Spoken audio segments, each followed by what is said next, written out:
Hi, Eric. Hey, what's up? Not much. How's it going? My face is a little itchy. I just had to shave, and I've been having to shave like every day because my beard is starting to grow really fast now. Because I'm a real man. Real I'm man. You I'm know what? I'm a working adult. This is our first podcast episode since Eric has graduated. Woo! Woohoo! And Yeah. also, he has started working in the film industry, Hmm. got his first real job. Yeah. Yeah. So this is exciting. So welcome, everybody. So this is exciting. Yes.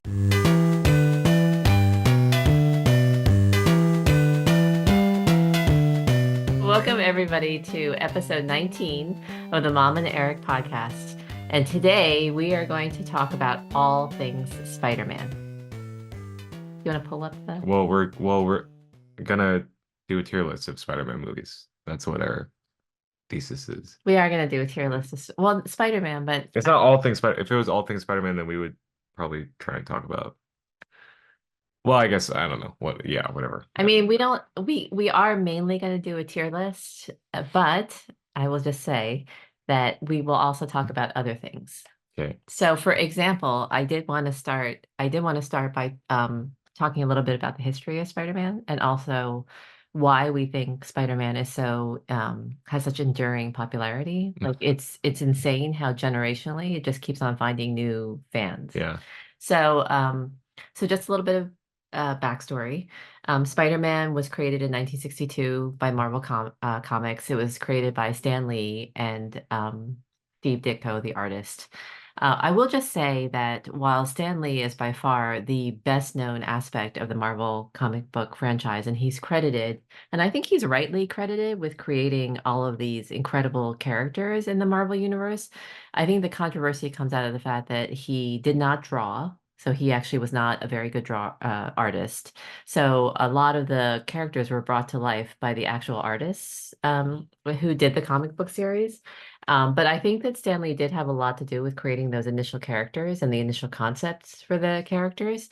So, I mean, I'm just saying that he deserves a lot of the credit that he's gotten, but I think that there's a lot of controversy because a lot of the actual artists who drew and like continued the plot lines, Mm, they really felt overshadowed by the Stanley myth and mythology. There are a lot of articles about it, and it's really interesting. that makes sense. Yeah, it does make sense. And it's an interesting thing about the whole thing about creating comic book characters. Like, who do you attribute to the actual, like, who brings the character to life versus who has the initial concept? You know what I mean? Like, who makes it less than two-dimensional?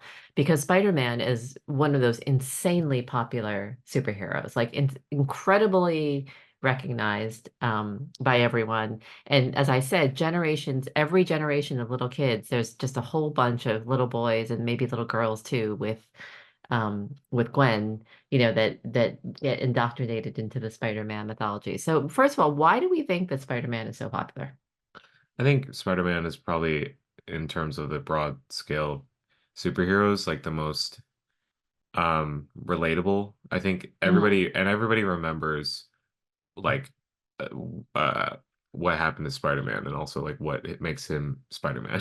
And also like probably the most popular superhero because of their like or the alter ego presence and like his actual identity. Like we know him as Peter Parker. right. So or the at least the original Spider-Man. Or we always know the actual person that's behind the mask and not like just, what they do as a hero. I mean, that's why Batman's popular, I think, because of Bruce Wayne. But Spider-Man is a bit more relatable than a, uh, billionaire that's trying to fight crime all by himself in a desolate city. But and the friendly neighborhood, title makes it friendly, and like he's your neighbor. Yeah, but that's funny that Friendly Neighborhood Spider-Man because he's actually the character who throughout all the different incarnations, he he's the one who always has that theme of I can't be with you, MJ or Gwen, because it's too dangerous. and he's always the one that against whatchamacallit. You mean the J. Jonah Yeah, Jameson? yeah, yeah. Yeah. He's always representing the people who think that Spider-Man is an irresponsible vigilante, and it makes everything unsafe. And actually, even though neither you or I have seen The Amazing Spider-Man 2 with Andrew Garfield, I noticed that that theme, the controversy about Spider-Man and him being a danger to everybody around him, and him being irresponsible is a huge theme in what little bits I was watching the other day. Right. So what's interesting is that your friendly neighborhood Spider-Man feels like this effort to try to consciously like brand it as your friendly neighborhood Spider-Man. Like even though some people Yeah. see it as a hero, there's this whole contrast that's put out like he's irresponsible, he's a vigilante, blah blah blah. Right. Anyway, Um, I actually think that it comes down to the fact that Spider-Man just looks cool. yeah. No, he's like, yeah, he's obviously also well designed and just like, and his powers are like unique and interesting. Yes. Um, like but the thing is like, every kid wants to like be Spider-Man, but Yeah. you can't be Spider-Man if you don't live in like a city, like with like skyscrapers where you could swing off buildings. Like, Right.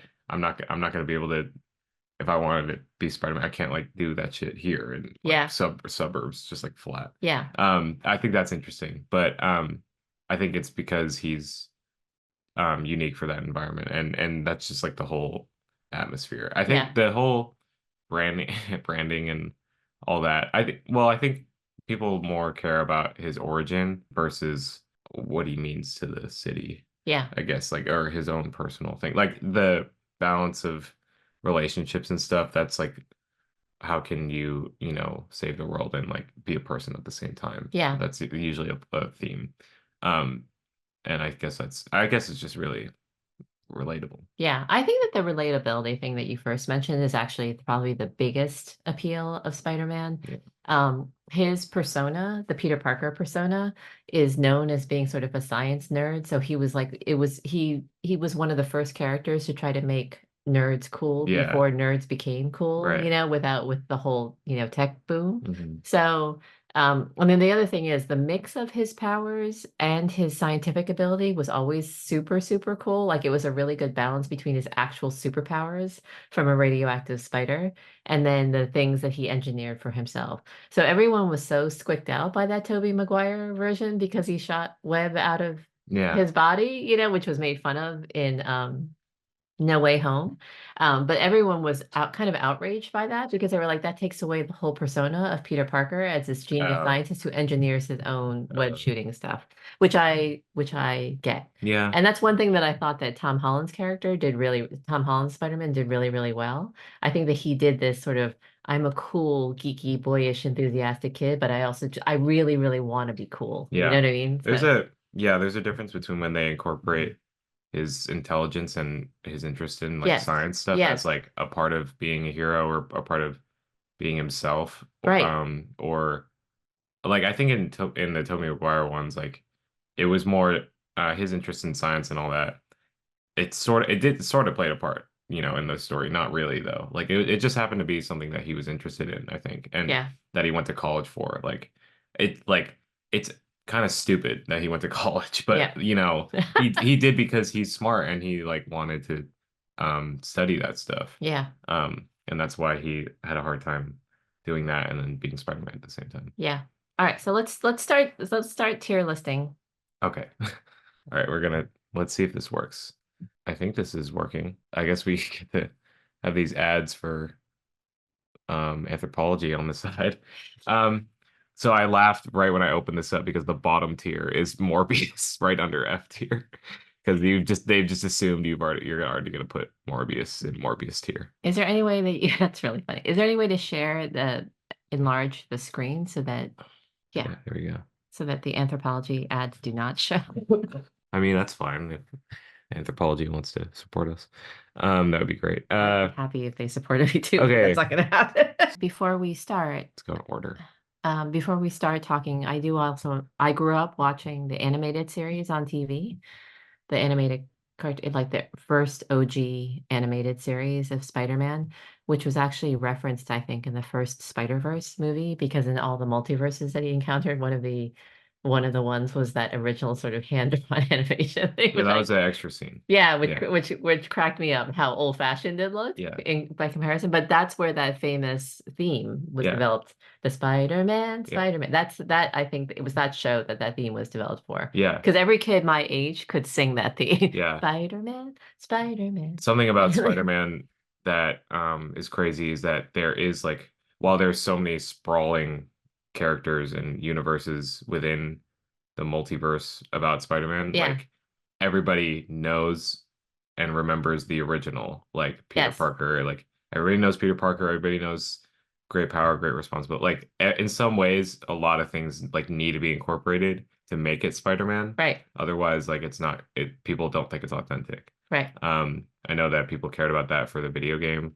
I think the video game is like is almost a slave to that like idea Interesting. intent and Yeah. it doesn't like become personable enough. Like it's like so obsessed with just like being the most Spider-Man it could be instead of like being like whatever character or whatever interpretation of Peter Parker That's fascinating. it Oh, is. by the way, in terms of, I just asked you in sort of an intellectual way why you thought Spider-Man was so popular and the relatability. How do you personally feel about Spider-Man in terms of your Oh, ranking of all the superheroes? yeah, I Because that's a different question.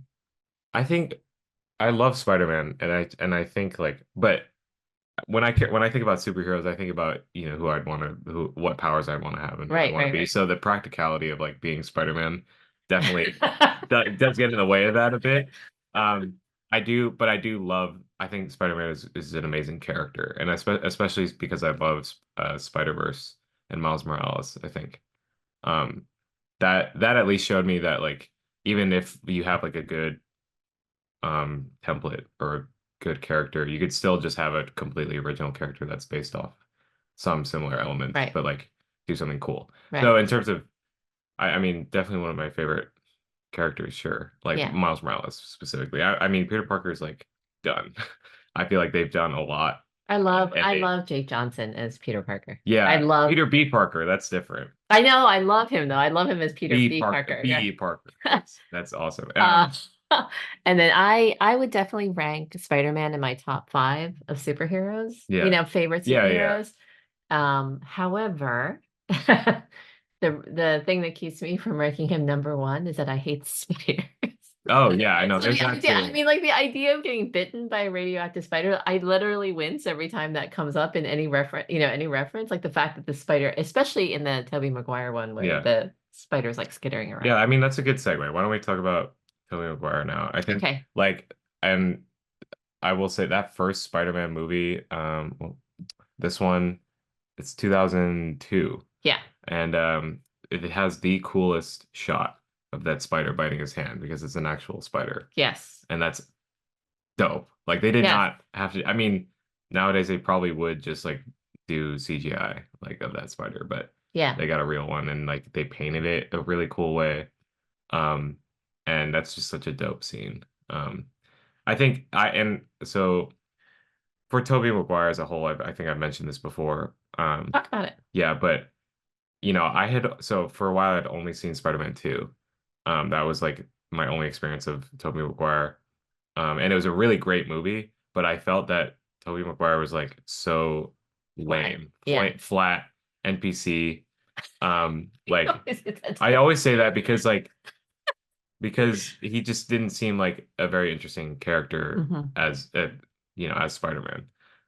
But that I was missing his origin. I didn't actually see like what made him that way. So it took me a while, but this past year I watched the first Spider-Man and Spider-Man 3 for the first time.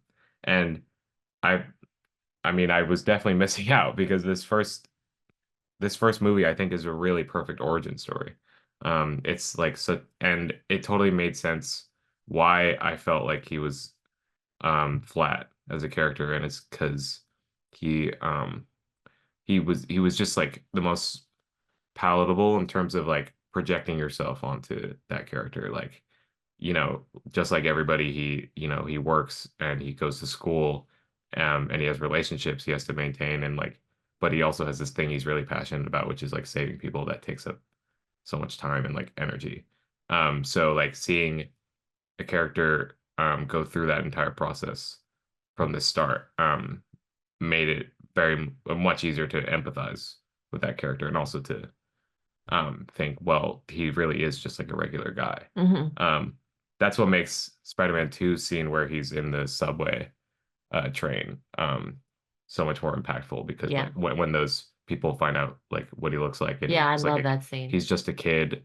I love um that whole sequence. Yes. it's one of the more impactful things because they're saying he is one of us. Like Yeah. he's not some like Chad. Yeah, he's goofy looking too. That's Yeah. why I love that he looks ridiculous when He he's does look stopping that ridiculous. train. Like Yeah. I think that's the face he makes. Um, like he's just a dude, Yeah. and he's just trying to do his best because of what happened to him. So Yeah. So first of all, to mention this trilogy of movies with Tobey Maguire, I saw them all in the theater. And I liked them from the start. They were directed by Sam Raimi, yeah. who I'm not, as you know, I'm not a horror fan, and he's just one of the most revered horror directors ever. What movie oh, he directed the recent Doctor Strange movie, which we hated. So people were so excited about seeing Sam Raimi in the multiverse to see what he could do to make it sort of more horrifying. And what we got was really horrendous CGI, which might not be Sam Raimi's fault, but whatever his vision was for that movie, it was not well realized. But I think that Sam Raimi was a great combination with Spider-Man, particularly in the second Spider-Man. But let's talk about the first one. The first one I liked very, very much. I liked Tobey Maguire very much. Tobey Maguire to me played the lost kid really well. Like he was lost and he was struggling. Mhm. So even though I felt like he looked a little old for the part, I definitely think it matters how old they look for the part. So I think that Tom Holland is probably the most appropriately looking aged.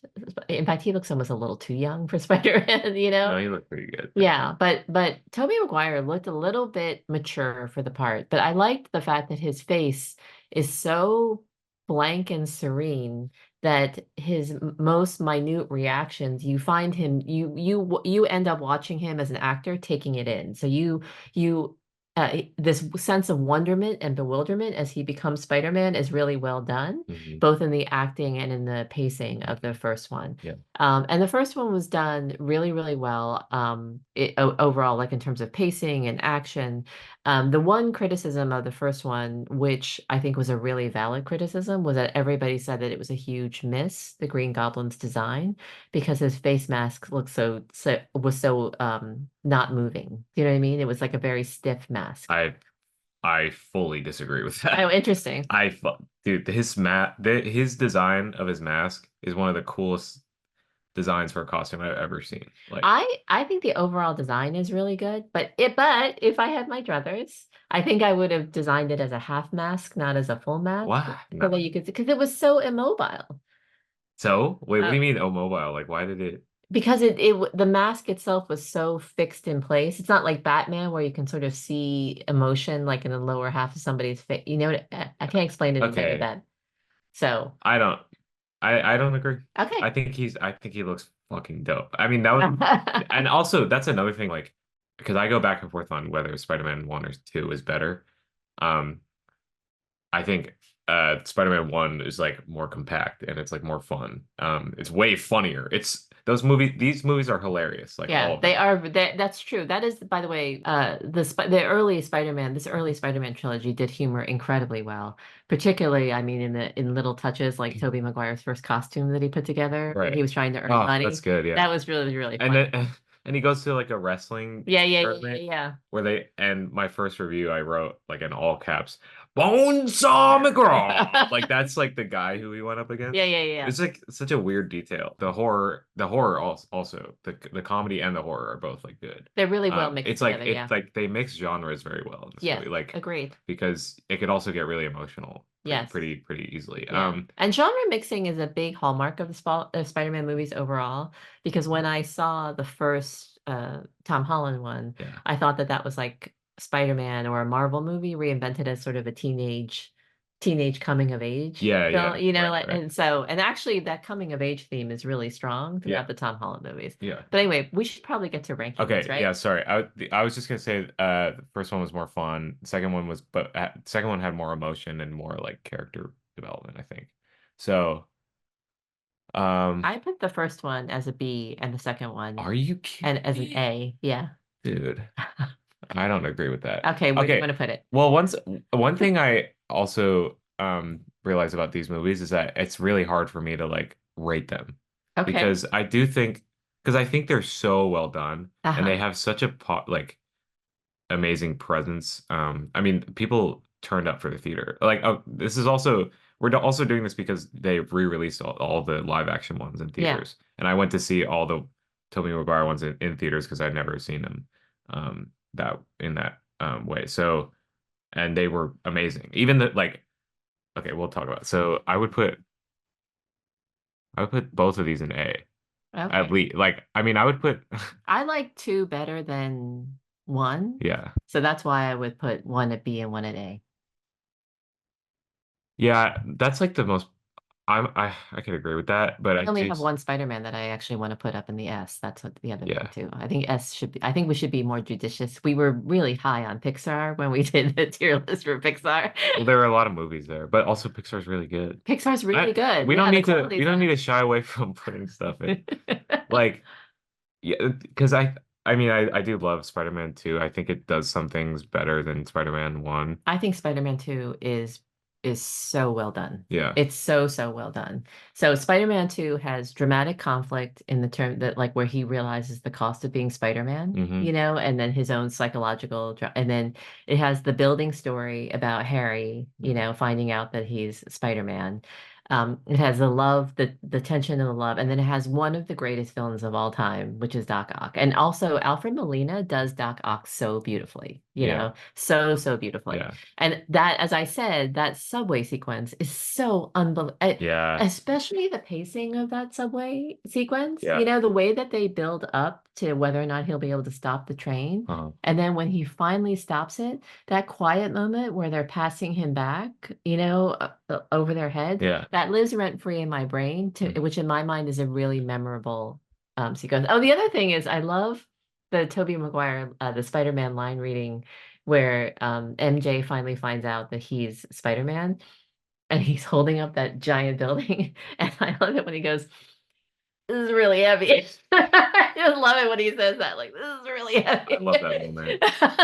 Um I I would just say like Oh, the other last thing with that. yeah. Kirsten Dunst, I think, is a really great actress, Hmm. and she's really getting called out more and more for what an accomplished and versatile actress she is. Yeah. And so throughout that whole movie, her, building understanding about that it's Peter Parker, and that she loves him, that he's the one. But that scene where she sees that he's Spider-Man, her face is just so expressive and incredible, Mhm. and so I love Spider-Man 2 so much more than I love Spider-Man 1. And I love the 1 a lot. I hate that people will like some people will don't like Kirsten Dunst like in these movies, which I think is absolutely absurd. I think she's like amazing as MJ. Um, I would just say, I mean, personally, I would like move these like a tier up, probably Okay, both of them. I could live with Okay, that. because like, I agree with you because Spider-Man 2 is way more memorable and in its sequences and its plot, I think. Spider-Man 1 to me is just it can be more fun because Spider-Man 2 is pretty long. Hmm. Like it does go for a long time. But like there are some scenes that I think are so perfectly constructed. There's one scene in particular, the birthday scene when he walks home Yeah, and yeah, yeah. MJ and Harry are both there. Yes, with Aunt May. I think that it's that scene is so well shot and designed. Like the colors are really Yes. amazing. That's one thing I realized in my last watch. Okay, but then what are your thoughts on Spider-Man 3? I know this is very controversial, but I saw Spider-Man 3 yeah. and I don't remember hardly any of it. Mhm. So I think it's a B. Mm. Um, I'm comfortable with putting it in B. I think that it had good parts and it had bad parts, but it really dragged. The plot itself seemed more convoluted, Yeah, so I primarily remember it for the villains. I think yeah, that this is the one with the Sandman, correct? yeah, See, that's what I mean. I don't really remember parts of it. I don't even remember. I was the other day, I think I looked it up and have forgotten it again. Like what happened to Spider-Man and MJ? yeah, I yeah. don't remember it. Yeah, I like there were so many great concepts in this movie, there were just like But this is where Venom was introduced, correct? yeah. Yeah. And I think it's on par with the quality of these first two movies. Yes. Absolutely, like it's still amazingly scored and shot, and the Yes. effects hold up to this day. But there were just like huge glaring issues. Yes, yeah. Like I like there were just too many villains. Like they had to There are too many there villains. were three villains and they couldn't give them all of enough screen time. Like Sandman was set up to be like the main one, but then they derailed to do like Venom shit, and then came back to him to try and make us resonate with him more. But Wait, it's who are the other villains? it was It was no, Sandman. it was Sandman, Venom, who was Yeah, yeah, yeah. Eddie, A symbiote, yeah. but like the guy who was in his office, Yeah. like who would take pictures and stuff Yeah. instead of him, and then um Harry because Oh, that's right, because the Green Goblin. because Harry was I don't even remember this. like there was that whole revenge plot. Yeah, yeah, yeah. Wait, that's also funny. Spider-Man 2 when he comes out, and he's like, I'm ruined. I have nothing except Spider-Man. It's like the funniest. Everybody laughed in the theater when he came out. There's these movies are mean to a great degree. Also, that's what makes them better.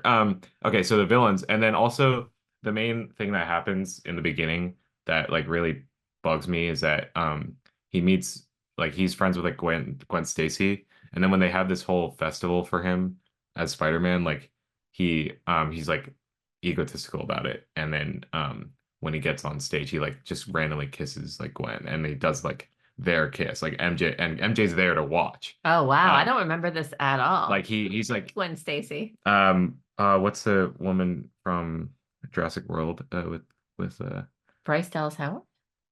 no, she's Ginger, like Bryce Dallas is that Howard? her name? I don't. Her Yeah. name's Bryce. Bryce Dallas Howard. Yeah, the ginger. That's funny. The redhead, did you mean? Anyway. Okay, but he hung upside down. He hung upside down and kissed like Gwen Stacy, like full just like make out, like which I think is just so shitty. Like not because I think it was a great it's like good that they're sort of doing the fall of Peter Parker. I think that's a good idea for like a concept, but I think that was just too far. Like that was because his character was way too genuine to do something that stupid, I think. He could have done Interesting. something stupid, which was like not showing up to not being able to make her shows and stuff like that. Right, right, He was not giving her enough time. I thought that right. was pretty good, but like there's full on just making out with some other girl. Like, oh, it's just part of being Spider-Man. It's so stupid. Yeah. But also, again, I think it's good because they showed how naive he was and like he was just taking being Spider-Man for granted. Yeah. So Tobey Maguire also, Tobey Maguire, I think, is a very, really effective actor, and I thought he was really effective in as a Spider-Man. yeah, His real life persona is really just like totally off-putting, yeah, you know. So he was a part of Leonardo DiCaprio's what they call the Pussy Posse. yeah. And then he, not only that, but he's one of those Hollywood celebrities where they told stories about him about what a jerk he was, the Mm, service staff. So, for yeah. example, he was a part of that very, very, very well-known poker game. There's a whole movie about it. It was called Molly something or whatever.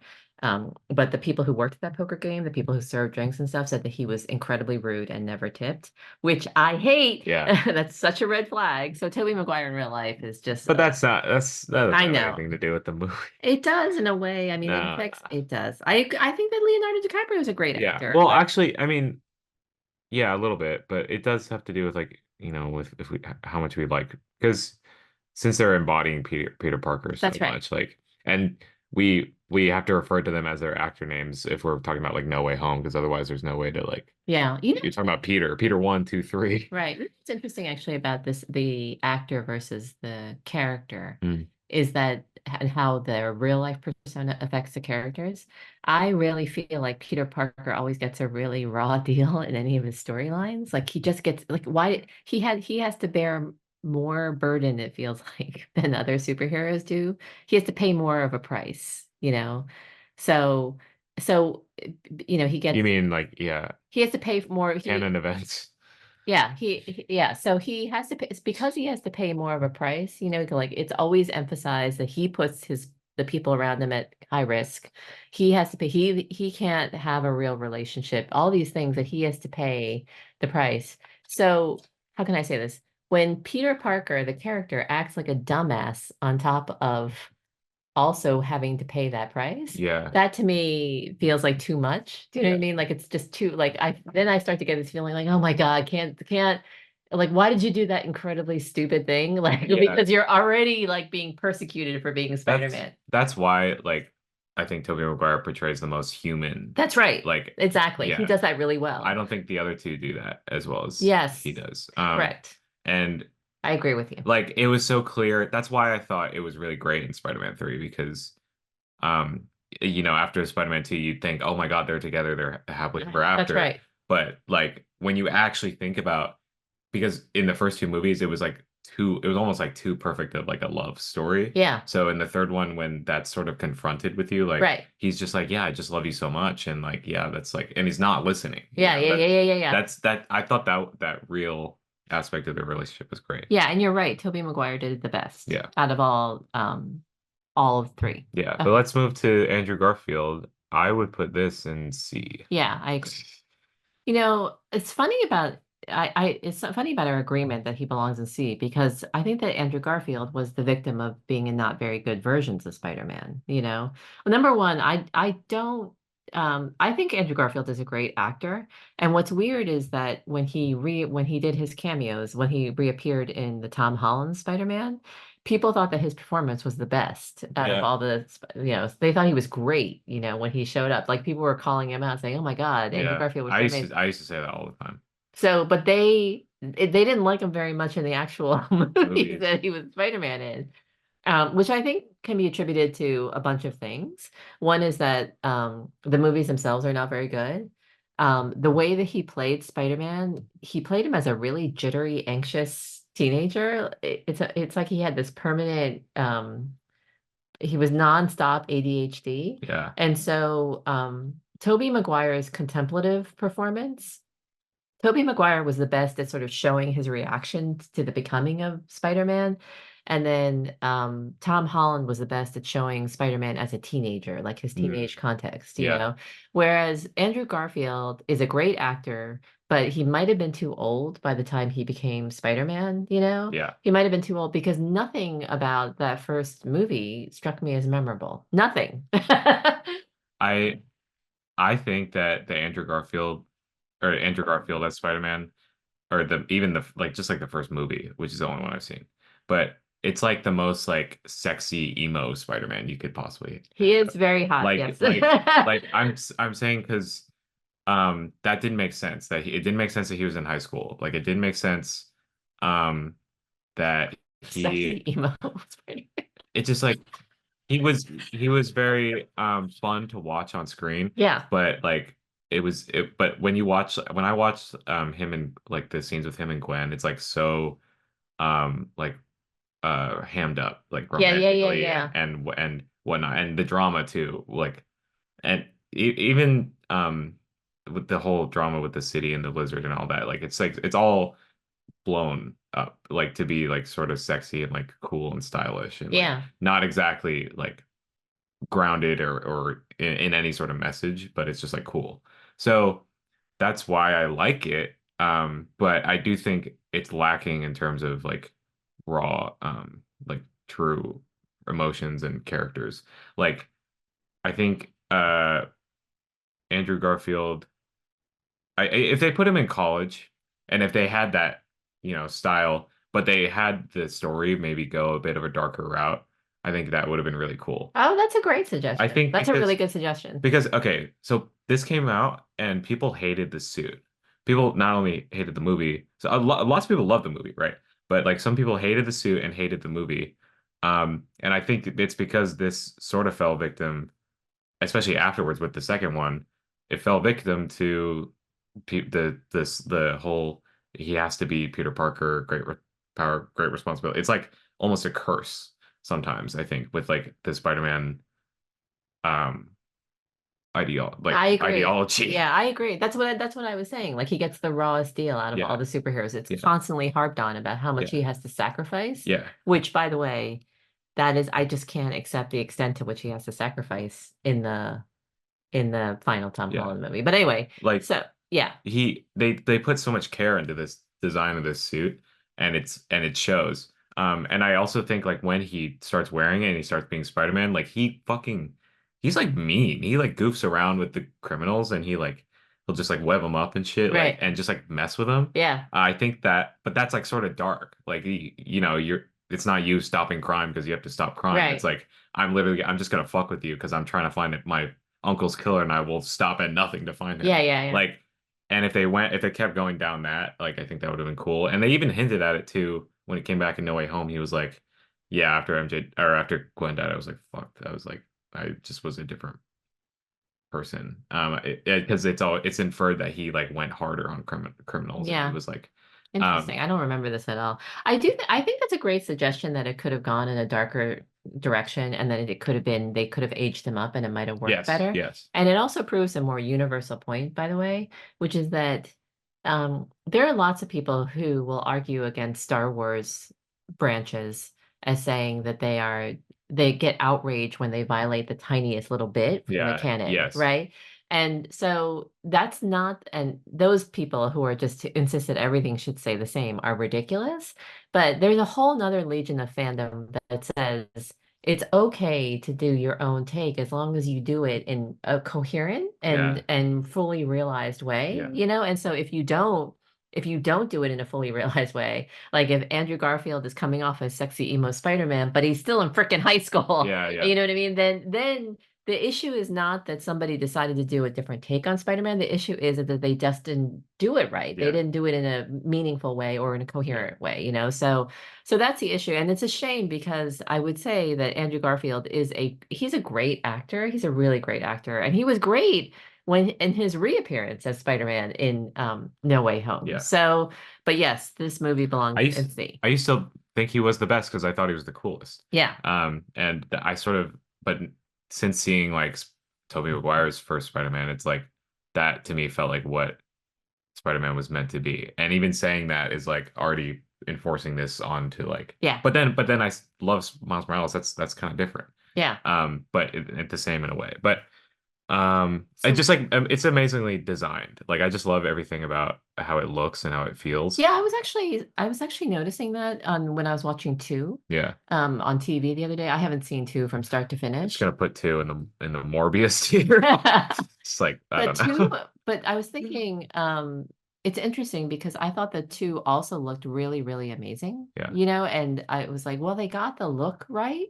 They got the look right, and they have these incredibly talented actors, but it just doesn't work, you know. Mhm. And I actually, when they first introduced Jamie Foxx, I thought that he did a really good job, you know, playing this nerdy character, you know, and then transforming into whatever. What's the name? Electro. Electro. Okay. All right, let's just stick. But again, I'll say, the second movie they had heard all this shit on this suit and they changed it to like a more they made the eyes like way bigger and they made the colors more like they would be in like a basic comic, which Yeah. I don't think they should have pedaled back on that. Like they should have just committed. But I guess, they were really worried, I think, after this movie came out because the reception was probably really mixed. It was very, Yeah. very mixed and it did no box office Right, either. I right. mean, the Tom Holland and the Tobey Maguire Spider-Mans are very, very big box office, particularly Amazing Spider-Man 2. Yeah. All right, All right, here we go. next one. Home Spider-Man Homecoming. So this is where we start Tom Holland's. Yes. And I think I would put this in B, personally. I agree. Okay. And what's interesting to me about putting it in B Yeah. is that I so love Tom Holland's first appearance in Civil War. Yeah. I love it so much. So it was so exciting, that whole sequence with Tony Stark, Aunt May. I was like, oh my God, they're signaling such a fresh new take on Spider-Man. And I thought that Tom Holland nailed it, you know? S- So that line where he was like, I was having a pretty good day. I rescued, I found this DVD, perfectly good DVD player, ace the algebra, all that stuff. I loved how he delivered those lines. Yeah. And I think that would happen. Number one, it built my expectations up way too high. And then number two, the first Tom Holland Spider-Man just felt too slight. Like it just felt like there wasn't enough there. Hmm. Like there wasn't enough going on. I Yeah. don't know what it was. So it's like number one, the trope of him getting spanked by Iron Man, for overextending or whatever, it didn't feel fully realized enough. Hmm. I mean, I felt like it was unrealistic Yeah. of, Tony Stark. Okay, I recruited you for this giant battle in Germany against Captain fucking America, Yeah. and now you have to go back to high school and be a teenager, and you can't do anything. And not only that, but I gave you all these like incredible giving him all those controls, this brand new suit and this like Mac Daddy powered suit, and then saying that you can't do anything, you can't even learn. I just think that it was just wrong. Do you know what I mean? You can't, what do you mean you can't do You anything? can't do anything. You can't solve crime. You can't do it. He can't do the bigger things. Yes, you can't. He wanted Iron Man was the one saying like you should be friendly neighborhood and Right. do like your normal shit that But you you were couldn't doing do the big, before. but you couldn't do the big Yeah. giant Like hairy thing. but because Peter had done Germany, like he thinks that he's like a Yeah. big shot now that he could like take care of, and he also really cares about if he has the power to stop Vulture and all that, like he Right. wants to do that. Right. It's not just because he like thinks he's a big shot. He But yeah. knew that there was this big threat, Yeah. and Tony was not paying attention to it at all, you Right. know? So I Or thought the Tony was working on it, but like not really. that's Or right. not in a way that was helpful because it was in the slow sort of bureaucratic Avengers approach, Yes. which uh, Tom Holland's Peter Parker thought like I could just do it. Yes. Um, So the other thing to note about the first Tom Holland film is that Sarah always refers to this when she writes about this, but it's very humorous. It is the first time that Sony and Marvel agreed to a co-licensing, yeah, so it was the first time that Tom Holland's Spider-Man was allowed I mean, that Spider-Man was allowed to get back into the MCU because in the MCU or in the Marvel comics, he's a huge part of the Marvel comics. He has been part not just of the Avengers, but of the Fantastic Four. mm, He has made numerous appearances across numerous comic book strains, but Sony was just keeping a tight yeah. I remember I watched Homecoming and I loved it, but at the time being in high school, it felt like very directed at you. at me. Like I felt like in high school I was so adverse to anything that depicted the teenage experience as like being awkward or like and liking girls and all that stuff. Like I hated that. That was the same for like Bumblebee and some other like young adult things. So I that's what put me off the first time I watched this. But rewatching it like in college and then after I had felt a little further removed from that, I really appreciated this story. I think the moment when he lifts the shit off of him in the building when the building crashes on him, I think that's one of the most uplifting sequences in like an MCU movie.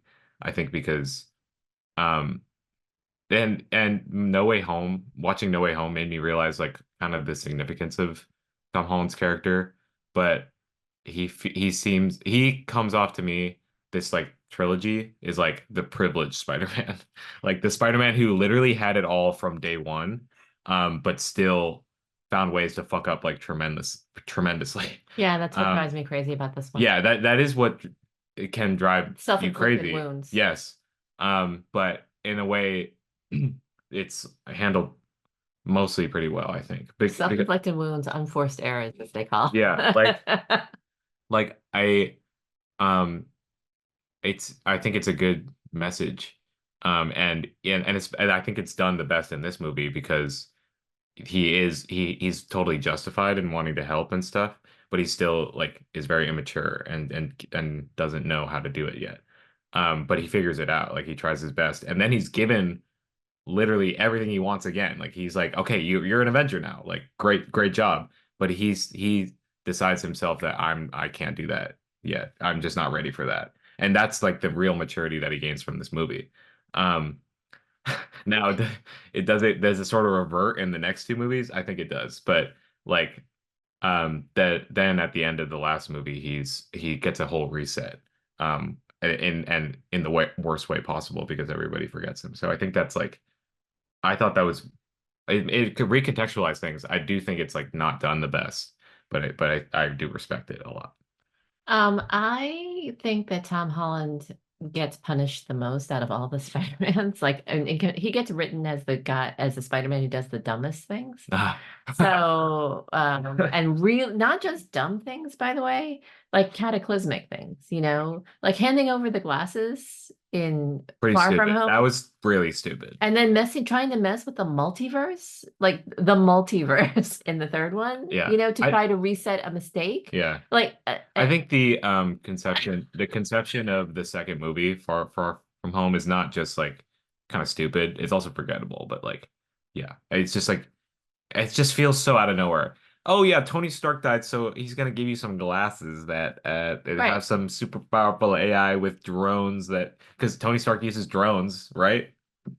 What? I know. It makes some sense. Anyway, I think that Tom Holland, I have really positive feelings about Tom Holland as Spider-Man. I like his performance a lot as Spider-Man. He appears to be appropriately youthful. Yeah. Um, and he also appears to be his level of nervousness is better than Andrew Garfield's, So when he's nervous about being found out, or when he's nervous about trying to do things that are beyond his ability, he plays that very convincingly. He doesn't play Yeah. like he's a constant anxious mess. He plays Like, like oblivious pretty well. correct. He Yeah. plays oblivious super, super well. Yeah. And then also he's so endearing in terms of how he likes MJ Mm. and all the plotting that he's doing and trying to get her his favorite necklace and stuff. I think it's really cute. Yeah, but the I don't think they did MJ well, really. No, you don't like No, Zendaya, they no, MJ. no well, no, no.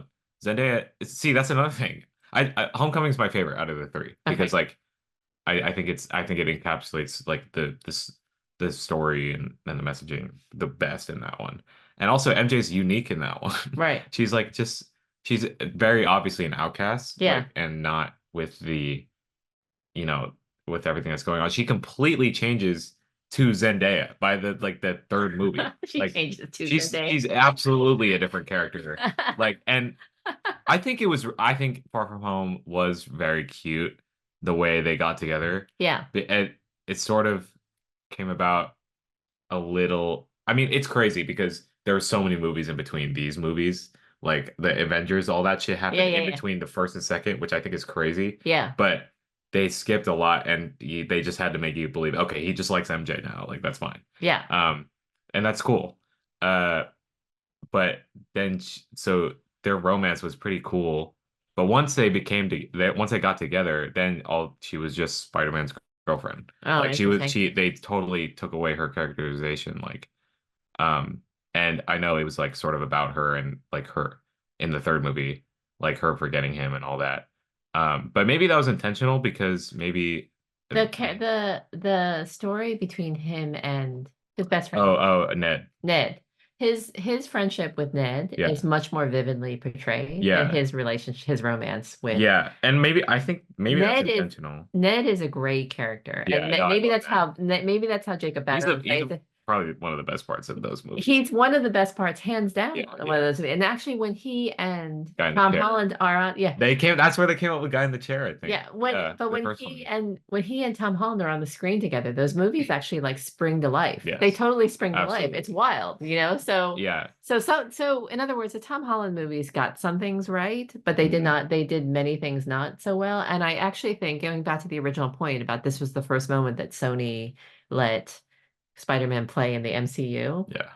I think it suffers from the um challenge of integrating, these movies into that universe. Yeah. Because once you get into the MCU, it is a giant mess to try to keep all the strands straight. And that's Mhm. why everybody thought that Kevin Feige is such a genius, Yeah. because he's the only one who is holding all the storylines and all the character development in his head. He was quality control, in other words. Yeah. He was the king of quality Yeah. control, and so the fact that these Spider-Man movies were preceded by so much contract negotiation about what you could and couldn't say and how much Sony was going to retain. You know what I mean? Like, these are the things that you're going to be allowed to. So there was this crazy moment where I think that there was a moment where before Spider-Man No Way Home, there was a moment where the contract negotiations were in such peril that they were going to have to erase all references to the Avengers, so that Tom Holland wouldn't be able to talk about So stupid. Tony Stark, Yeah.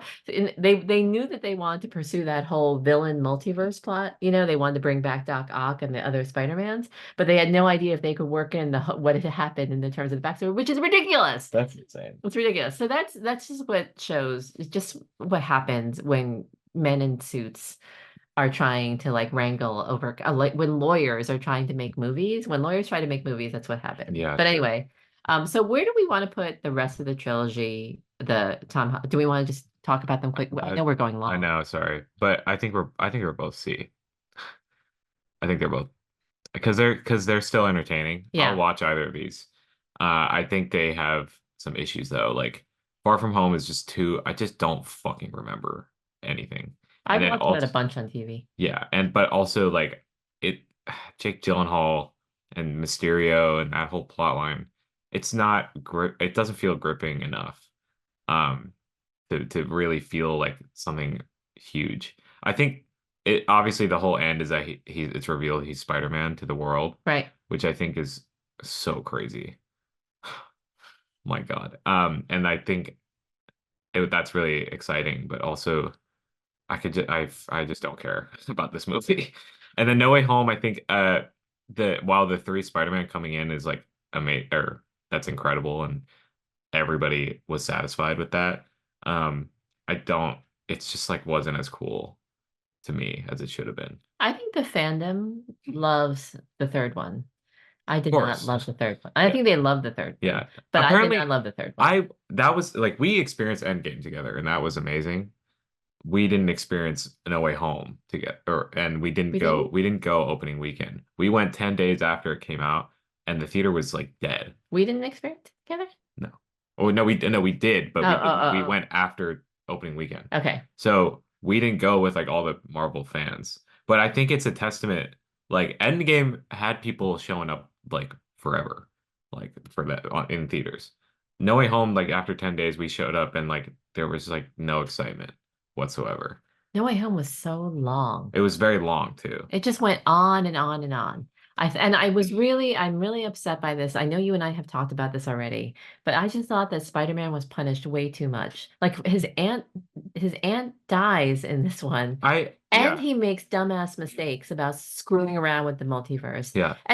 I'm sorry, but on its face, it is ridiculous to ask for a spell where you can only forget certain things and not, you know what I mean? Like the one line about Doctor Strange saying you can't mess Okay, around with the multiverse like this is ridiculous. okay. It is contrived. It is so contrived. But it it it was like the worst of the worst things to happen to him, which I think, and that him like transitioning from that to like just being Spider-Man on his own, I think is really powerful. I know you love So that. I do know. I feel like he's so lonely and I feel so sorry for him. yeah, but what he cherishes is like his experience, and the people he cared about, um, and he'll hold that, and because we watched that whole journey and all that, but like he was just like too naive and immature to really like fully accept it until he had gone through all that, Okay, and asking. what makes Spider-Man also is like a little bit of sacrifice. I know. I'll give you that point, even though I don't necessarily feel it. Yeah, I'm yeah, going to yeah. say that asking Doctor Strange for a spell to solve your Okay, that was stupid. That was stupid, that's stupid, so stupid. so stupid. It's do you know what I liken it to? It's like saying that you need to hammer a nail, so that can you please give me a sledgehammer? Do Yeah, you know what I mean? It's so dumb. yeah. It's so dumb. Anyway, Well, it was paid back tenfold. So, well that's why it's so frustrating that he loses everything. Okay, let's keep going. yeah, but Let's go talk about our. I think No Way Home is overhyped, and it was because people were excited when Tobey Maguire and Andrew Garfield showed up, and I don't think that it was that big a deal. I agree. I I like 100% agree with that if they're assessment. gonna do that, like fucking deliver. Like Endgame was sick because they delivered on a lot of buildup, Yes, on the hype in and the the yeah, and the anticipation. hype anticipation in the best way possible. Yes, But No Way Home delivered on the hype at like the bare minimum, correct. like by Agreed. having them showed Agreed. up. Agreed. Like Agreed. I agree. I wrote a long ass review for this movie, but it was like one of my issues was that they just literally walked in. They did it was like at the worst time too because Aunt May just died. Like we're not trying to feel hyped up I people did like people were like, "Oh my God, Aunt May just died." Wait, yo, like they're here. Like I think that's crazy. I I think think that's crazy too. yeah. So Okay. All right, let's get to our favorite. all right, obviously, I mean this is going all the way up here. Yes. I would put the second one in A. Or sorry, we're I don't know if anybody listens on audio, but we're putting Spider-Verse into S, and then the second one I'm putting into A. I think maybe you would. What would you say? Would you put this in S? No. No. Okay. I I will. can watch the second one again, by the way. No. This I is saw. interesting. I know it's been available on Netflix for a while. Okay. I've just had a journey with the second No, movie I know. But let's talk because. about the first one. Okay. Yeah. Can we Sure. talk about the Yeah. first Yeah. one? Yeah. Yeah. So, um, as you know, and you accused me of not feeling this the first time I watched it, but as you know, I did love it the first time I watched it. But then when I rewatched it, I just decided that it was a perfect movie. It's perfect. It's perfect in every possible You. way. I just remember you saying it dragged a bit one time. Just saying. Well, I don't remember that saying that, but the first time you and I saw it together in the theater, and I Sorry. Yeah. stop. Yeah. Yeah. Yeah. Yeah. Sorry. Sorry. Sorry. Anyway, I thought that it was visually dazzling the first time I saw it. Yeah. Dazzling, Yeah. and this was the whole sort of new animation It style was. Yeah. from is it Peter Lord or Peter somebody? Phil Lord. Phil Lord. Well, it's not. I mean, he's didn't animate it, but Yeah. yeah. But anyway, this was considered to be like a huge win for Sony Animation. Oh yeah. And Probably their biggest ever. biggest ever. So the animation style and the visual style was dazzling. It really reinforced my theory that the multiverse should only be done in animation and should not be done live That's a action good point. because it kind of sucks in live action. It just looks muddy and it looks messy, right? So when you can keep control, the only way to keep control of your visuals in the multiverse is to do it through animation. Mm. That's although they even went to excess in the second one a little bit, I think. They took it a little bit too far, even though I felt that I could. Like the first time I told Dad that he should see the first Spider-Verse movie, um, Dad saw it and he said it gave him a headache to watch it. Unless he was like positioned in the perfect spot, he could not watch that type of fast animation, Mm. So I get what he means by that. But the reason why I love these Spider-Man movies. It's supposed to be a trilogy and there's one coming out. Is that I love the character of Miles Morales. I love how they have fully realized his emotional space, his family and his family relationships are so incredibly well done. They're so beautifully done. And so they're so heartfelt. So the whole story of Spider-Man coming to be Spider-Man, becoming, accepting the responsibility and managing the responsibility and understanding what that means, it is the one that is the most perfectly paced, perfectly nuanced, beautifully acted, beautifully written. So I cannot tell you how much I love this Spider-Man movie. It is by far to me the best Spider-Man movie that's ever existed. Yeah, no, me too. I feel the same way, and it is one of my favorite movies of all time. Um, I think Oh, and also the anybody can be yes, Spider-Man. yes. And they don't half-ass that. No, they By the don't. way, like the anyone can be Spider-Man sucks when they screw it up. Like if they're gonna put an Latino guy as the very first, like different Spider-Man, they could have screwed that up, like Blue Beetle, for example. Like it's so upsetting when you have, A milestone that's just like that that's is screwed up. screwed up Yeah, and ruined. right. I completely. They did not mess it up with Miles No, Morales. they didn't. And I think What are your feelings about you know this? that what we were saying about like I've been saying this word a lot lately, but like the dogma of like what Spider-Man Yes. is. I've been saying that a lot for some reason, but like everything we were talking about with like, oh, Peter Parker is supposed to be like this or Spider-Man's supposed to be like this, Right. they directly like address that and subvert it in the same beat. Like the whole great power, great responsibility line, like it's so funny they make fun of that. Yeah. And he's like, if you say that one more fucking time, like that's humor. There's truth to like that being said over and over. That is annoying and like and you're harping too much on that beat. But like there's also truth to it being true. Right. And like and they say and they totally acknowledge that. There are just sequences. Honestly, this I feel like this movie sort of hinges. I do think the whole thing is perfect, and I can tell you what happens, and everything is amazing and I love it. But I do think this moment with this poster right here where he's jumping off, like that whole scene is probably what this whole movie hinges on. Like Yeah. that's like the most important part about it. And it's like so incredibly uplifting and like emotionally uh positive. And because it follows the scene with his dad, which I think is so intimate and beautiful. Yes, it Um, is. It's so intimate and beautiful. And not only his relationships with everybody are so beautifully done. yeah. So it's not just the relationship with his dad and his family, which are incredibly well done, and with Gwen, but it's also the relationship with the first Spider-Man, who was played by Chris Pine, I think, and then Peter B. Parker, Jake Johnson. Wait, Chris. Oh, dude, I didn't even know that. You Wait, did? wait, wait. Yeah, Chris Pine played the first one, I the don't one who know. died. I forgot. Wow, I totally missed that. Hold on, Hmm. let me see. Okay, but yeah. So somehow in really brief appearances, the first Spider-Man and then the Jake Johnson Spider-Man, Mm, you feel the connection. You know what I mean? Like you feel the relationship. So that sets up for when the other like Spider-Man show up from the different, how can I say this? Miles has a place for every one. He has a way to connect to each and every one. yeah, You know, even though they're not on screen or they're not even that in other words, they don't spend too much time on exposition, right? But yet you get a sense of who each one of those Spider-Men are. You even get a sense of who his damn yeah, roommate is. yeah, So the characters exactly. are so beautifully drawn, Yeah, you know, like his roommate is hilarious in this yeah. movie. So yeah. So Um, I love this movie so much. I've maybe seen it like 7 or 8 times. I've I think seen it at we least saw it in four the or five. theater multiple times, I remember. Yeah, we saw it Um, twice in the and theater. I remember us being excited from the trailer too, because the trailer showed a lot of that animation style, like Yeah, that seemed new and like exciting. And yeah, now a lot of studios have adopted that style. Like yes. Puss in Boots, Last Wish was like that. What this new Wild Robot is going to be like that.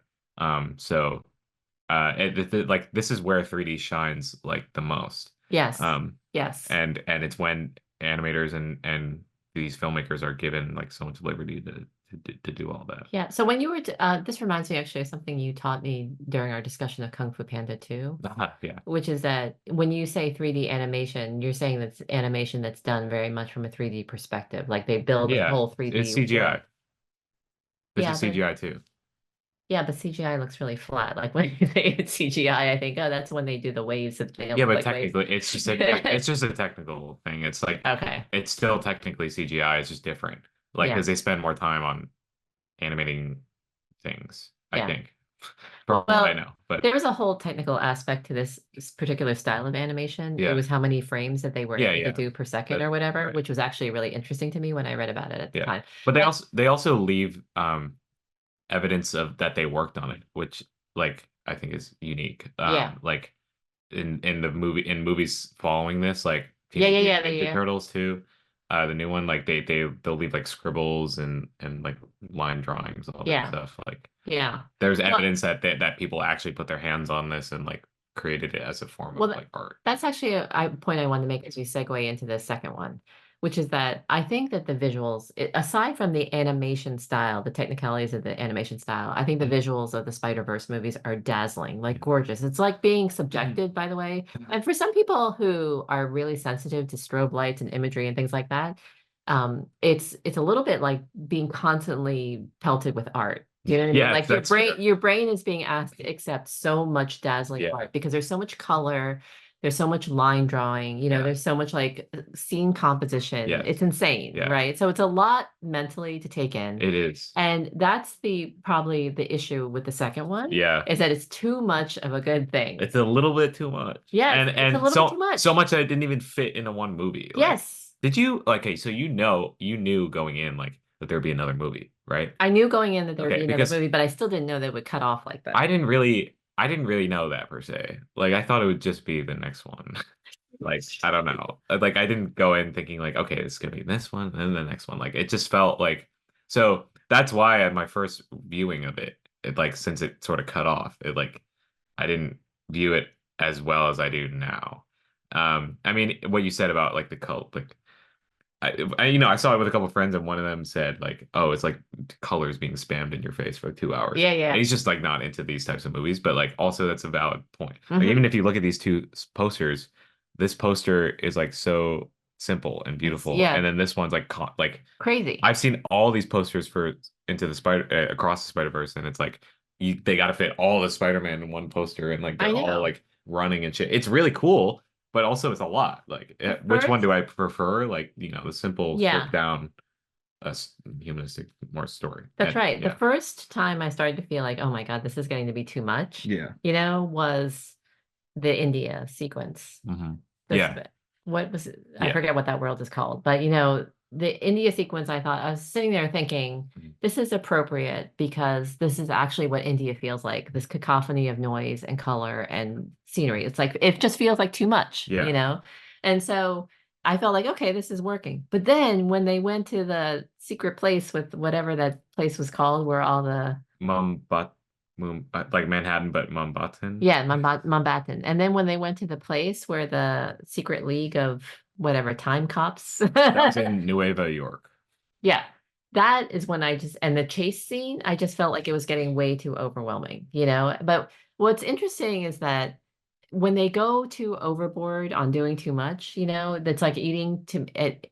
I can appreciate what they're trying to do and the ambition of what they're trying to do, but it's like eating a meal that's way too rich and what way too fatty. Yeah. Because I think that one of the things that was so great about the Spider-Verse movies, the first one especially, is the way that they used color and animation to signal emotions, hmm and so there's a really beautiful moment when Gwen, I think it's Gwen and her dad, are in the apartment, and you keep on seeing the edges of the apartment fade away, and the line drawings, like come into play around the margins of the scene.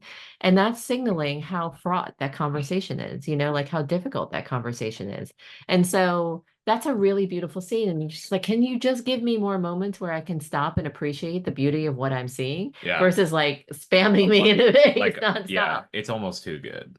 That's right. And I will say, like, so that first viewing, like, I was sort of put off by cutting off, but then I watched like just a lot of analysis because people loved the movie. And they're also saying like it's the perfect comic book movie. Yeah.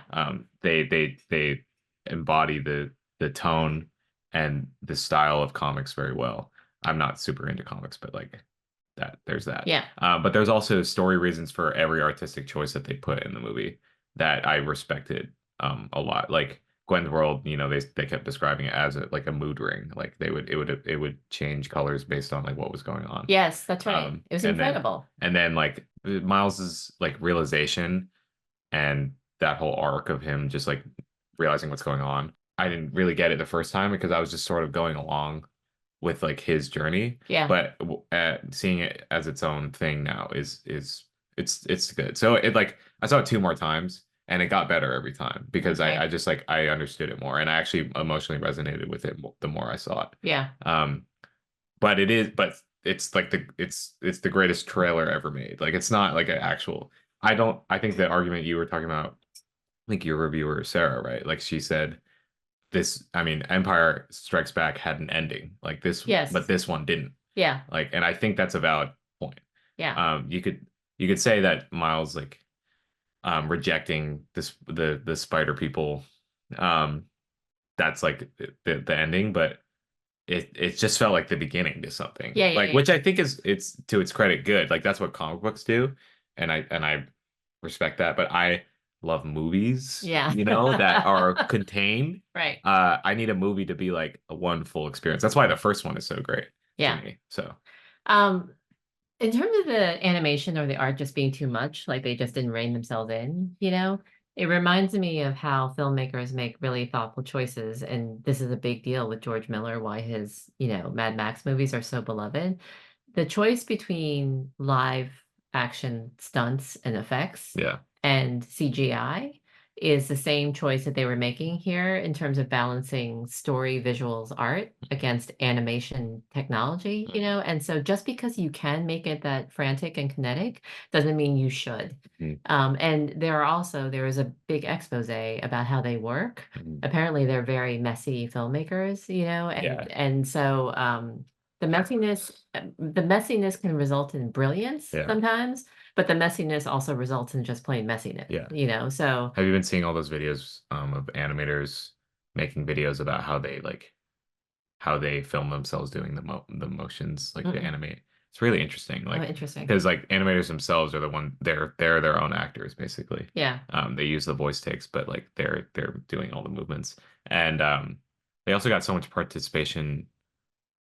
Like it almost feels like from like the community. I mean, it feels like it was the Across the Spider-Verse was made by people who really love this first one. Yeah. And then there's obviously that kid who did the Lego scene. That's fucking incredible. Yeah, yeah, yeah. Um, That is incredible. so I do feel like there was like maybe one too few like moments like that where they like branched out, did something like really freaky or crazy. Yeah. Um, like that. There was they had a couple live action things in it, which I think was funny, but like whatever. Yeah. Like sometimes they were referencing the multiverse to like a exhausting extent. Yeah. Um, one thing I will say also that these movies get better than honestly maybe all of these movies, all Mm-hmm. the other movies, Mm-hmm. is their humor. Like I still go back, I still find the first one hilarious. I think it's funny. Yeah.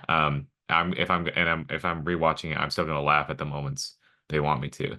Whereas like I don't think the humor stays the same in the MCU movies. Let's move on. Okay, These are so definitely our favorites, the Spider-Verse. right, yeah, they're mine. Mine too. Like, yeah, I mean, across the Spider-Verse, they went from 3.5 to 4 to 4.5. I think that's kind of a very impressive jump Yeah. for a movie. You know what's surprising also to me is that I'm surprised at how aligned we are that we both really, really like that first trilogy with Tobey Maguire. And I thought you were more hyped on the Tom Holland ones, but we're kind of met on those. Well, yeah, that's with time I've sort of waned my interest has waned Yeah. because especially because Marvel's not going great. Yeah. Like holistically, it's not it's not even comparable to these to Spider-Verse, Yeah. because it's just better. Yeah. It's just Uh, better. It's just better. Okay. What's yeah. next? Okay, so this is where it ends for me, but you've seen both these Venoms, right? Yes, I have. Okay, so what would you could rank them however you want. They're both I kind of want to see them, but they look like I think the first one is a C and the second one is a D. all right. But I just want to reference That sounds something. about right, actually. Yeah, I just want to reference something that Morbius. um Sarah said, which just really um it just struck me as so funny. She called these the little Marvel movies that Yeah. That's good. And she said that it is really because Tom Hardy is so committed to this part. He's so committed to the very weird performance that he gives as Eddie.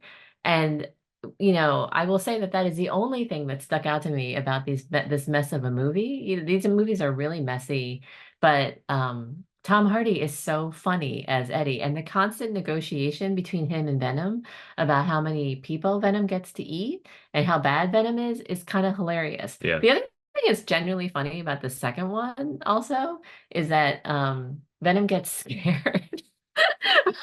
Like when he realizes that it's a red symbiote, he's like, "Oh no, I don't want to. I don't want to." So stuff like that is just hilarious. Yeah. When he's like, "Nope, sorry, I'm just taking the day," and then Eddie was like, "What are you talking about? We have to take him." Yeah. So the other hilarious subplot is that Michelle Williams is a Oscar-nominated actress, and yet she appears as Eddie's love interest, and she's very silly in a way that I kind of find refreshing after her big dramatic role, Right, yeah. So the Venom movies are not by any means good in any way. In any way are they good. And I also think that Sony's attempt to build these universes of Morbius. Morbius and Venom and Craven, right? And Madam Web. Sony, I think you got to give it up. I don't think you know what you're doing. Like Oh yeah, why isn't Madam Web on this? That's an F for sure. yeah, that's an F. I mean, but I didn't see it. You did, but like, It's so but, bad.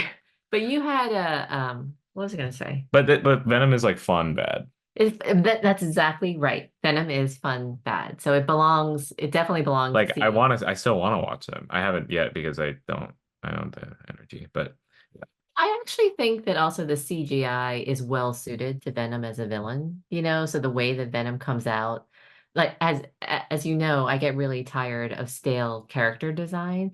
So I asked you that one time, why do all aliens look like insects? Why do all aliens have a Yeah. giant multi-hinged jaw that sprays all these things out? Like it's just it gets so tired. But Venom, it makes sense that he has, the way that he takes over Eddie's body is really appropriate. And then in the new Venom movie that's coming out in the trailer, everybody is talking about number one, it's built a really devoted following, and then Yeah. everybody has been talking about the fact that there's a Venom horse, there's a Yeah. Symbiote horse. Like everybody's talking about that scene in the trailer. They're like, I cannot believe that they're going to pull off Yeah, it's the a Venom tank. horse. Yeah.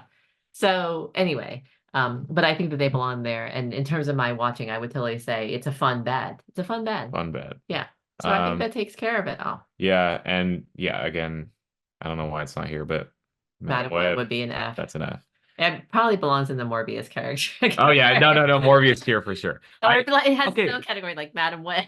yeah, it's weird. I mean, like everybody, okay, so I've only seen clips of Morbius. I've also talked to people who said it was horrible. Yeah. But I've sort of sat down and like seen bits of it, and it's even though it does seem like it's probably pretty shitty, like it at least seems like it's uh it passes in terms of quality, like in terms of as a movie, like you can at least like just like even though you hate what's going on, things are going on and it's like coherent. Madam Web, I did not think was like that. Like Uh-huh. I think It's not a fun it bed. was just made poorly, Right. like literally. Right. So And Dakota Johnson was trashing it on the talk shows too. of course, She's I like, mean, that is not the script that I signed up for. well, yeah, because also wasn't the ADR mix or the VFX or the music or the acting, some of the acting. Should we shut down the tier list Yeah, and do sure. a rapid Well, no, fire? well, okay. Well, this is our final list, Right. but so Next we have is Spider-Man 2 and Into the Spider-Verse, which I think right. is valid. Yes. I think these are on the same tier. I think these are on the same. Well, yeah, I don't know. I think in terms of enjoyment, these are like Spider-Man 3 and Homecoming are kind of the same. Um, I mean, They're almost C's, those two. yeah, almost. They're But almost I C's. think they just barely make it. Yeah, that's right. Like, and I think, yeah. I definitely think about like which movies would I turn on? Like which would I just go to see? Right. And yeah, that makes sense. The order makes sense there. You know the Venom movies being a fun bad watch, Mm, I always say that there are movies that are really kind of fun to watch when you're folding the laundry. yeah. So, Die Hard is the most classic example of that, of like it's a fun, Yeah. yeah, yeah. So movies to fold the laundry that you do not get overly gripped by the story. Yeah. You can't get overly into the story because that's ridiculous. But then it's still enjoy like anything that you catch out of the corner of your eye while you're folding your socks is actually sort of enjoyable. I have a hard time with background movies. Like I naturally just have to like sit down and watch something. Yeah, So, well, that is the same way. But some of the movies are too good to fold yeah. laundry to. You know what I mean? So that you were like, oh my God, I actually really love this movie, so I'm going to sit down and watch Yeah, or it. I'll pause it. I pause, yeah. Yeah, or you pause it. That's right. But I'm telling you, the Venom does not leave a trace. Like you Yeah, can just that's watch it. You can fold your like six loads of laundry, and it doesn't bother you at all. yeah, So anyway, this was really fun. super fun. This was We had fun. way more to say than I thought we would. Yeah, I actually thought we would This have. is like, but Well, this the is reason why I wanted to do this one is because I actually think that our feelings for Spider-Man run deep. So I think that culturally, Spider-Man is super embedded in our consciousness. Remember how we talked about The Wizard of Oz, the way that some phrases have cultural currency, like from that movie? I think that Spider-Man is at that level of cultural currency. So everybody knows with great power comes great responsibility. Everybody knows that. Everybody knows a radioactive spider. I brought up the other day at work like the Marvel versus DC debate, and it is like Marvel having Spider-Man is like a Advantage. huge Huge card, advantage. trump Yeah. card, because they have Spider-Verse mainly. Yeah. Like honestly, like the live action Tobey Maguire, Tom Holland, Andrew Garfield, like even those movies are entertaining, and I really love the Tobey Maguire movies now more than I did. Still, I feel like I didn't grow up with those, especially so I like don't care that much, honestly. But if we lost Spider-Verse, then that would be bad. Yeah. So actually think in the Marvel versus DC debate, Yeah. I think that the crown jewel of DC is Batman, and I think the crown jewel of Spider-Man Marvel Marvel and Spider-Man, is yeah. Spider-Man. And I actually think that they are the crown jewels for the same exact reasons. Yeah, I said Relatability. yeah, and Bruce Wayne, like when I Yes. said that earlier, like Alter ego. alter ego and relating to that character. You relate to Batman because of his parents and all that. Also, there's also they're self-starters, they're DIY people. So Batman like builds out his whole Yeah. weaponry and his whole car thing, through engineering. Yeah. And Spider-Man builds out all of his suit and everything like that Yeah. through engineering and through science. So Also perfect like side characters. yes, Like exactly. Robin and Alfred and then like Correct. MJ, Gwen and Ned. Yeah. Ned Ned. Ned is like crowning jewel of that trilogy. Yes. All right. Well, this was super fun. Super fun. It's gonna be a job for you to edit down. Oh, yeah. Yeah. But anyway, so thank you again. And we're about to hit episode 20, which is exciting. Oh, wow, yeah. I don't know how much we're gonna post now that Eric has a full-time job and he's a Yeah. real adult. But No, it was fun. He's only home for a 24-hour jaunt, but I'm really glad we squeezed this one in. It was super fun. we'll record on the weekends now. Yeah, it was fun. And next maybe like I don't know, the 10th episode we did Steven Spielberg. Maybe the 20th we could do like another like A director. a director or just a person or like an actor or somebody. I don't know. Yeah, a Um, retrospective. like every 10 we could maybe do like a just like a subject that's not just like a movie. Yeah, yeah. But Um, this was fun. yeah, This was super really, fun. really fun. All right, thanks everybody. Oh, Eric, I Thanks. love you. Love you So too. glad you could come home. Yeah, I'm so glad we could do an in-person episode, but yeah. Thanks. Bye.